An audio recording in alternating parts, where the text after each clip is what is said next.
మీరు ఎంత కష్టపడినా అప్పుల పాలవుతున్నారా? దానికి కారణం ఉదయం మీరు చేసే ఈ తప్పులే. అందరికీ నమస్కారం. ది పురాణిక్ పాత్ ప్రేక్షకులకు స్వాగతం. మన సనాతన ధర్మంలో పరిశుభ్రతకు, ముఖ్యంగా స్నానానికి అత్యంత ప్రాముఖ్యత ఉంది. ఉదయం నిద్రలేవగానే స్నానం చేయకుండా బద్ధకంతో కొన్ని పనులు చేస్తే సాక్షాత్తు ఆ దరిద్ర దేవత ఇంట్లో తిష్టవేస్తుందని మన పురాణాలు మరియు ధర్మశాస్త్రాలు ఘోషిస్తున్నాయి. మనం ఎంత కష్టపడినా, ఎవరికీ ద్రోహం చేయకపోయినా ఇంట్లో ఎందుకు దరిద్రం తాండవిస్తుంది? అసలు స్నానం చేయకుండా పొరపాటును కూడా చేయకూడని ఆ పనులేమిటి అనే ఆసక్తికరమైన విషయాలను కష్టాల్లో ఉన్న ఒక కుటుంబానికి ఒక గొప్ప సాధువు చెప్పిన అద్భుతమైన కథ ద్వారా ఇప్పుడు మనం ఈ వీడియోలో వివరంగా తెలుసుకుందాం. ఒక ఊరిలో ప్రతాప్, సుజాత అనే దంపతులు ఉండేవారు. ఇద్దరూ చాలా కష్టపడి పనిచేసేవారు. ప్రతాప్ ఉదయం నుండి రాత్రి వరకు వ్యాపారంలో శ్రమిస్తే, సుజాత ఇంటి పనులు, పిల్లల బాధ్యతలు చూసుకునేది. ఎవరికీ ఎలాంటి అపకారం చెయ్యని మంచి కుటుంబం వారిది. కాని ఎంత కష్టపడినా వాళ్ల ఇంట్లో చిల్లిగవ్వ మిగిలేది కాదు. వచ్చిన డబ్బంతా రోగాల పాలు కావడం, ఇంట్లో ఎప్పుడూ ఏదో ఒక అనారోగ్యం, భార్యాభర్తల మధ్య కారణం లేని కలహాలు, ఇలా ఆ కుటుంబం రోజురోజుకు అప్పుల ఊబిలో కూరుకుపోయి కష్టాల కడల్లో మునిగిపోయింది. మనం ఎవరికీ ద్రోహం చేయలేదు కదా, దేవుడు మనకెందుకు ఇంతటి దరిద్రాన్ని రాసిపెట్టాడు అని ఆ దంపతులు ప్రతిరోజూ కన్నీళ్లు పెట్టుకునేవారు. అలాంటి పరిస్థితుల్లో ఒకరోజు వాళ్ల ఊరి చివర ఉన్న ఆశ్రమానికి హిమాలయాల నుండి ఒక గొప్ప సాధువు వచ్చారని తెలుసుకున్నారు. ఆ సాధువు ముఖంలో ఎంతో తేజస్సు, ఆయన మాటల్లో అపారమైన జ్ఞానం ఉన్నాయని ఊరి జనాలు అనుకోవటం విన్నారు. ఎలాగైనా ఆ స్వామిని కలిసి తమ కష్టాలకు కారణం, పరిష్కారం తెలుసుకోవాలని ప్రతాప్ దంపతులు ఆశ్రమానికి వెళ్లారు. సాధువు పాదాలకు నమస్కరించి కన్నీరు మున్నీరుగా ఏడుస్తూ తమ బాధలన్నీ చెప్పుకున్నారు. స్వామీ, ఉదయం లేచినప్పటి నుండి రాత్రి వరకు కష్టపడుతున్నాం. ఎవరికీ అన్యాయం చేయలేదు. అయినా మా ఇంట్లో ఈ దరిద్రం ఎందుకు స్వామీ? లక్ష్మీదేవి మా ఇంటివైపు ఎందుకు కన్నెత్తి చూడటం లేదు అని వేడుకున్నారు.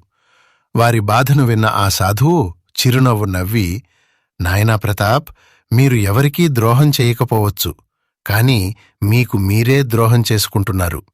మీరు పడుతున్న ఈ కష్టాలకు, ఇంట్లో తాండవిస్తున్న దరిద్రానికి కారణం ఇతరులు కాదు, దేవుడూ కాదు. మీ రోజువారీ జీవితంలో మీరు తెలియక చేస్తున్న కొన్ని శాస్త్ర విరుద్ధమైన పనులే మీ కొంప ముంచుతున్నాయి. మన సనాతన ధర్మంలో శౌచం అంటే పరిశుభ్రతకు, ముఖ్యంగా స్నానానికి అత్యంత ప్రాధాన్యత ఉంది. ఉదయం నిద్రలేవగానే స్నానం చేయకుండా మైలతో మీరు ఇంట్లో చేస్తున్న కొన్ని పనుల వల్లే మీ ఇంట్లో అలక్ష్మి అంటే దరిద్రదేవత తిష్టవేసుకుని కూర్చుంది. మీరు చేసే ఆ తప్పులేమిటో చెప్తాను వినండి అంటూ వాళ్ల కళ్ళు తెరిపించే నిజాలు చెప్పడం మొదలుపెట్టారు. అమ్మా సుజాత, ఉదయం నిద్రలేవగానే సమయం లేదనో, బద్ధకం అనో స్నానం చేయకుండానే వంటగదిలోకి వెళ్ళిపోతున్నావు. పొయ్యి వెలిగించి వంట చేసేస్తున్నావు. మన సనాతన ధర్మంలో వంటగది సాక్షాత్తు అన్నపూర్ణాదేవి కొలువైన పవిత్ర స్థలం. వంట చేయటం అనేది కేవలం పొట్ట నింపుకోవడానికి చేసే పని కాదు, అదొక యజ్ఞం. పురాణాల ప్రకారం మనం వండే ఆహారం ముందుగా దేవునికి నైవేద్యంగా సమర్పించడానికి యోగ్యంగా ఉండాలి. స్నానం చేయకుండా మైలతో వండిన ఆహారం దేవునికి నివేదించడానికి పనికిరాదు. అలాంటి ఆహారాన్ని అసుర భోజనం అని అంటారు. నమస్కారం. మీరు దీర్ఘకాలిక సమస్యలతో బాధపడుతున్నారా? ఎన్నో చోట్ల తిరిగినా ఫలితం లేదా? అయితే ఒక్కసారి శ్రీ శ్రీ భద్రకాళి వారాహీదేవి జ్యోతిష్యాలయం వారిని సంప్రదించండి. దేవి ఆరాధకులు మహాదేవస్వామిగారు మీ ఫోటో మరియు పేరు ఆధారంగా మీ సమస్యలకు గల కారణాలను విశ్లేషించి మంత్రశక్తి మరియు పూజా విధానాల ద్వారా ఖచ్చితమైన పరిష్కారం చూపిస్తారు. అది భార్యాభర్తల గొడవలు కావచ్చు, ఆర్థిక ఇబ్బందులు కావచ్చు, లేదా కోర్టు సమస్యలు కావచ్చు. ఏదైనా సరే పరిష్కారం కోసం నమ్మకంతో ఇప్పుడే 90143393338 నంబర్కు కాల్ చేయండి. స్నానం చేయకుండా గరిట పట్టినా, బియ్యం కడిగినా, వంట చేసినా అన్నపూర్ణాదేవికి తీవ్ర ఆగ్రహం వస్తుంది. ఏ ఇంట్లో అయితే స్త్రీలు స్నానం చేయకుండా వంట చేస్తారో ఆ ఇంట్లో క్రమంగా ధనధాన్యాలు క్షీణించిపోతాయి, అన్నానికి లోటు వస్తుంది. కనీసం తలస్నానం చేయకపోయినా మెడకింద వరకైనా కంఠస్నానం చేసి ఉతికిన బట్టలు ధరించిన తర్వాతే వంటగదిలో అడుగుపెట్టాలి. ఇది నువ్వు చేస్తున్న మొదటి తప్పు అని చెప్పారు సాధువు. తర్వాత ప్రతాప్ వైపు తిరిగి, నాయనా ప్రతాప్, నీకు నిద్రలేవగానే బెడ్ కాఫీ తాగే అలవాటుంది కదా, అస్నాతో న భుంజీత అని మన వేదాలు స్పష్టంగా చెబుతున్నాయి. అంటే స్నానం చేయకుండా ఏదీ భుజించకూడదు అని అర్థం. రాత్రి నిద్రపోయేటప్పుడు మన శరీరం అనేక మలినాలను, చెమటను బయటికి పంపుతుంది. నిద్రలేచిన తర్వాత మనం అపవిత్రంగా ఉంటాం. ఆ మైలతో ఉన్నప్పుడు మనం ఏ ఆహారం తీసుకున్నా లేదా కాఫీలు తాగినా అది మన శరీరంలోని జఠరాగ్ని దేవుడికి చేరదు, బదులుగా మన చుట్టూ ఉండే దుష్టశక్తులకు చేరుతుందని పురాణాలు చెబుతున్నాయి. స్నానం చేసిన తర్వాతే మన జీర్ణశక్తి ఉత్తేజితమవుతుంది. స్నానం చేయకుండా తినడం వల్ల రోగాలు వస్తాయి. అందుకే మీ సంపాదనంతా ఆసుపత్రుల పాలవుతోంది అని వివరించారు. ఇక పూజామందిరం విషయానికి వస్తే, మీరు స్నానం చేయకుండా దేవుని గదిలోకి వెళ్ళకపోయినా బయట ఉన్న పూజా సామాగ్రిని, దేవుని పటాలను, హారతి పల్లాలను స్నానం చేయకుండా తాకుతున్నారు. ఇలా చేయటం వల్ల ఇంటికి అరిష్టం, పనుల్లో తీవ్రమైన ఆటంకాలు ఏర్పడతాయి. అలాగే మీ ఇంట్లో ఉన్న తులసికోట సాక్షాత్తు శ్రీ మహాలక్ష్మి స్వరూపం. ఉదయం నిద్రలేవగానే స్నానం చేయకుండా తులసి ఆకులను తుంచడం, పూలు కోయడం చేస్తున్నారు. మైలతో ఉన్న చేతులతో తులసి మొక్కను తాకితే ఆ పాపం ఏ జన్మకూ పోదు నాయనా. స్నానం చేయకుండా కోసిన పూలు, తులసి దళాలు దేవుడి పూజకు పనికిరావు. దేవుడు వాటిని స్వీకరించడు సరికదా, ఆ పూజ నెగటివ్ రిజల్ట్స్ ఇస్తుంది. దేవుడికి పూలు కోయాలంటే ముందుగా స్నానం చేసి దేవుని నామస్మరణ చేస్తూ మాత్రమే కోయాలి అని చెప్పారు. సాధువు ఇంకా ఇలా చెప్పుకొచ్చారు.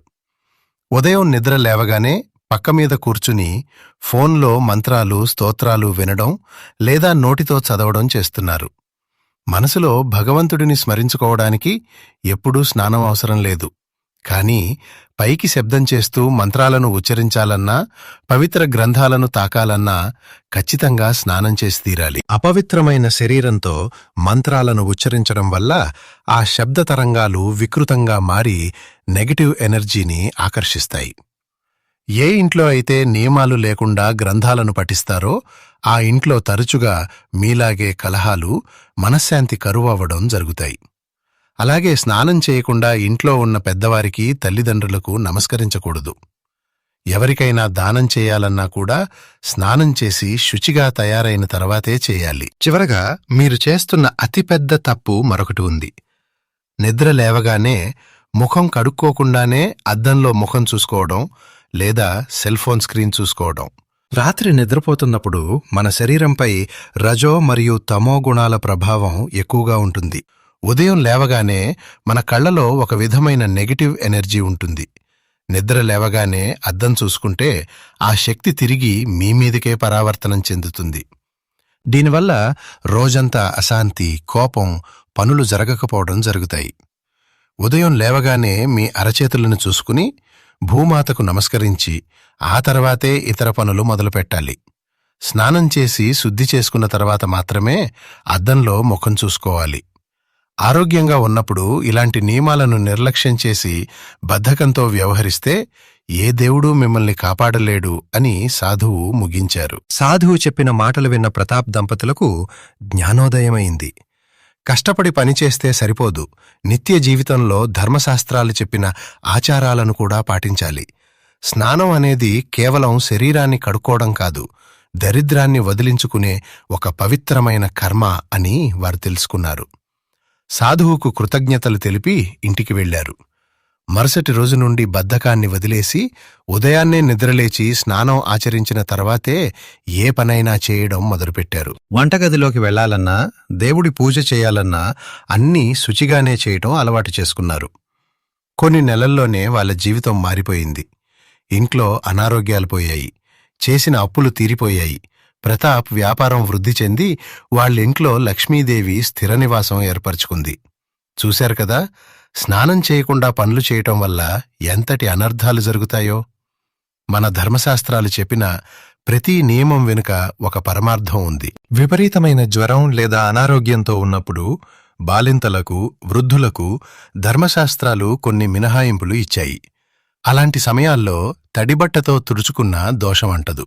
కాని ఆరోగ్యంగా ఉన్నప్పుడు కేవలం బద్ధకం కొద్దీ స్నానం చేయకుండా ఏ పనులు పడితే ఆ పనులు చేస్తే మాత్రం దరిద్రాన్ని మన చేతులారా కొని తెచ్చుకున్నట్లే అవుతుంది. ఈ కథలోని ప్రతాప్ కుటుంబంలాగే మనం కూడా మన అలవాట్లను మార్చుకుని ఆచారాలను పాటిస్తే ఆయురారోగ్యాలు, సిరి సంపదలు ఎల్లప్పుడూ మన వెంటే ఉంటాయి. ఈ వీడియోలోని సమాచారం మీకు నచ్చినట్లయితే దయచేసి లైక్ చేయండి, మీ బంధుమిత్రులందరికీ షేర్ చేయండి. ఇలాంటి మరెన్నో ధార్మిక మరియు పురాణ రహస్యాల కోసం మన ఛానల్ను వెంటనే సబ్స్క్రైబ్ చేసుకోండి. ధన్యవాదాలు.